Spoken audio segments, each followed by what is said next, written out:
Well, there are a lot of great stories that we've never heard, but one man is uncovering those stories and making sure they are passed on. Rick Beyer is the author of Greatest Stories Never Told, and he is here with us today to fill in a few blanks. You say that everybody knows that Thomas Edison invented the light bulb and Alexander Graham Bell invented the telephone, except they didn't. Rick, do you care to share about this? Yeah, hi, how are you doing? Of course, everybody thinks they know all sorts of things that turn out not to be true. And Alexander Graham Bell certainly did invent, for example, a telephone, but there was a German school teacher named Philip Reis who invented an instrument, which in fact he named the telephone, that worked pretty well about 15 years before Alexander Graham Bell did. And yes, there were people who invented really good light bulbs before Thomas Edison. So sometimes the things that we think we know turn out to be not really true at all.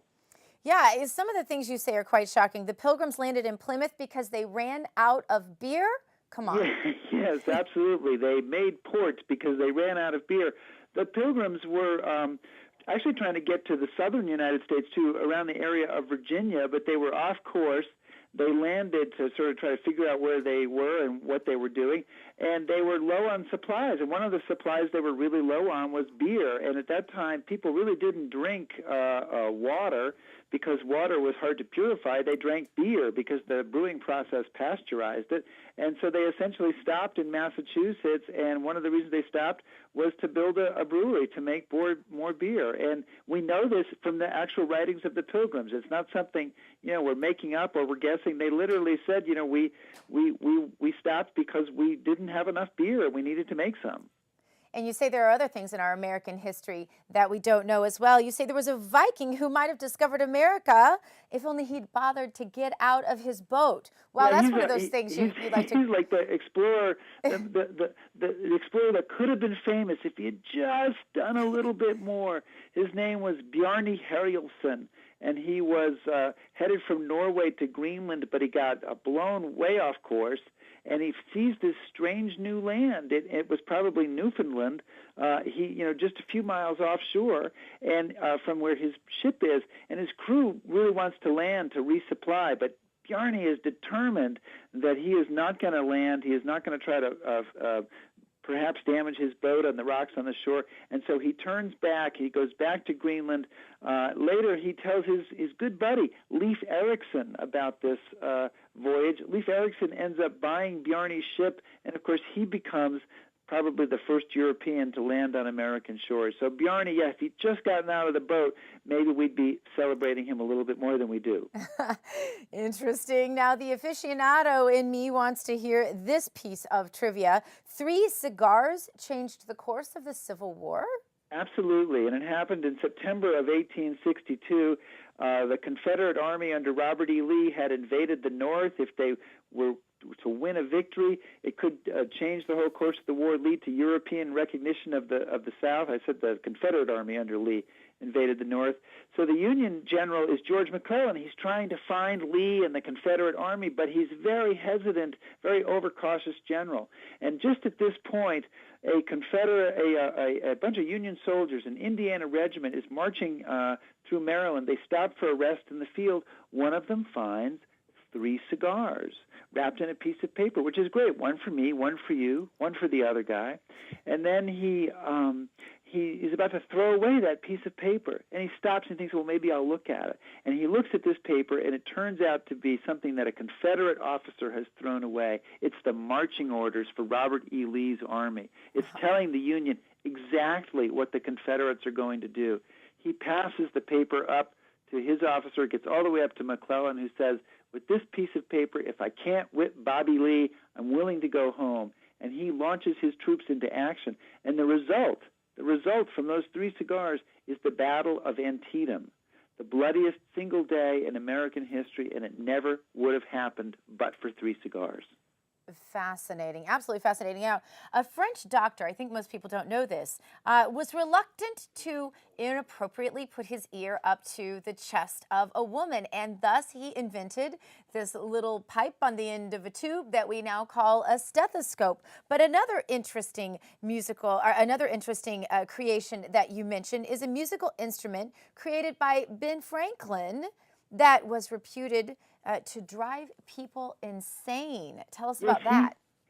Ben Franklin went to a concert where somebody was wetting their fingers and running it around on the rim of wine glasses. Maybe you've done that at a party sometimes when you got really bored. And he went to the concert where a person had all these different wine glasses filled up to different amounts. So they did a whole musical performance with this. And Franklin said, oh, I could invent a musical instrument that would do that. And he invented an instrument which he called the harmonica, like harmonica with no H. People today mostly call it the glass harmonica, but it's an instrument that basically has like 25 or so glass bowls, and you spin them around. They're on a treadle, on a spindle. You spin them around with a foot paddle and into water, and you can play them, and it makes that sound just as if you were rubbing your finger on these wine glasses. Well, it's very ethereal sounding, and at first people thought it was all magical, and then the rumor started getting around that this could actually drive people crazy. It became illegal in some places to play it. In Germany, illegal to manufacture it. So that it went through this kind of spike of being, oh, it's so fantastic, it can heal people, and suddenly it turns down to the dark side. And like 30 years after he invented it, it essentially disappeared, probably for more than 100 years at that point, until people revived it today. I don't think it's driving anybody insane right now, but then I haven't listened to one for very long at a time, so I'm not positive. There are some things driving us insane. I'm not sure that's on the list. George Washington, wasn't he America's first president? And I'm was so he? sorry. And I'm so was sorry. He was he actually number 8. Yeah, go ahead. 8. Yes, number 8. Who knew that? How did this happen? Well, George Washington is the first president after we had the Constitution, but America was a country for 7 or 8 years before the Constitution, and we had presidents during that time. They were presidents under the Continental Congress, and so the first president was President John Hanson, and you know, he didn't have the same powers as President Washington and his successors did, but he was called the President of the United States. Washington wrote him a letter calling him the President of the United States. So he was the first president after the Articles of Confederation. There were 7 more, and then you get George Washington, who's the first president after we had the Constitution, and somehow at that point everybody forgot about the first 7 guys. Yeah, which you didn't learn in your history book. That's right. You say, though, that George Washington almost wasn't an American, but for a custody battle. I have definitely never heard anything about this. Do tell. Well, it's a complicated story, but basically George Washington had an ancestor who died, and the kids, the person who was his father and his brother were stuck into it. They were brought back to England, basically, and stuck in a boarding school in England. And they would have stayed there because their mother had died and their father was English.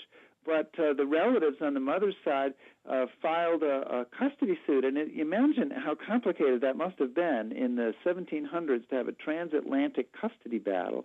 But they eventually won to bring these kids back from England back to the United States, and that's how George Washington ends up being an American. And so you imagine if the custody battle had gone the other way, Washington might have been the general defeating the Americans on the battlefields of the American Revolution. And I think that illustrates what, for me, is sort of drives these series of greatest stories books that I've written, which is history so often could be incredibly different if just a little tiny thing changes. You know, if not for the 3 cigars, the Civil War could be different. If not for the custody battle, the whole history of George Washington and America could be different. And I love that kind of stuff. But it makes you wonder, too, what's going to be forgotten in our history books or just conveniently left out. Things such as the first car was built nearly a century, you say, before Henry Ford was even born. The first car was built in Paris in the 1760s, and it was a steam-powered vehicle that could achieve a maximum speed of 3 miles per hour. and it was designed as a military vehicle to sort of drag heavy things along. And I would note for you, and it did actually drive on the streets of Paris, I would note for you that the first car accident comes soon afterwards because the driver crashed it into a wall. But, I mean, there's all sorts of examples like that.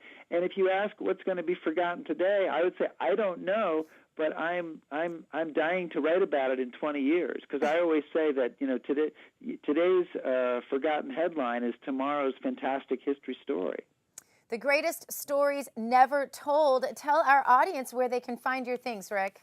Well, the books, of course, are all available on Amazon.com, and you can check out both my books and my documentary films at Rick Beyer, RickBeyer.net. Just like the aspirin, only pronounced differently. Rick Beyer, thank you so much for joining us on Smart Life today, and thanks for your great contribution to what we didn't know before. My pleasure. Please call on me anytime that you get bored and you want to know something more. Awesome. We'll do it. And your calls and letters are coming up next. The number 888-650-8176. Join us for more Smart Life right after this.